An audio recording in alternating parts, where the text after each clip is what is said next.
ಯೇಸು ಕ್ರಿಸ್ತ ನಂಬಿದ ನಂತರ ಕಷ್ಟಗಳು ಹೋಗುತ್ತೆ ಅಂತ ಹೇಳ್ಬಾರ್ದು.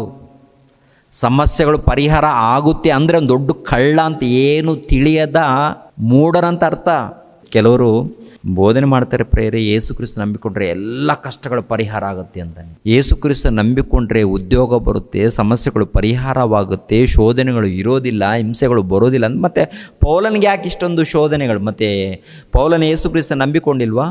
ಪೌಲನಿಗಿಂತ ದೊಡ್ಡ ಭಕ್ತನ ಪೌಲನ್ ನೋಡು ಒಂದು ಸಾರಿ, ಅಪೋಸ್ತಲಾಗಿರುತ್ತೆ ಪೌಲನ್ ಬಗ್ಗೆ, ಅಪೋಸ್ತಲರ ಬಗ್ಗೆ ನೋಡಿ ಒಂದು ಸಾರಿ.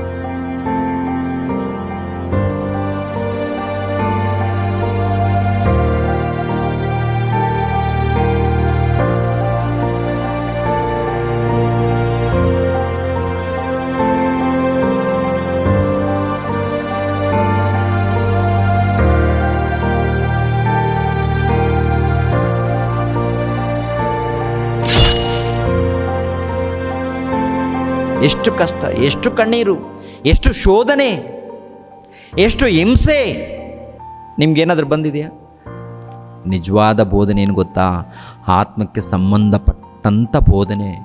ಈ ಭೂಲೋಕದಲ್ಲಿ ಯೇಸು ಕ್ರಿಸ್ತ ನಂಬಿರುವಂಥ ಪ್ರತಿಯೊಬ್ಬರಿಗೂ ಶೋಧನೆಗಳು, ಕಷ್ಟಗಳು, ಹಿಂಸೆಗಳು ಇದೆ, ಹಿಂಸೆಗಳಿದೆ.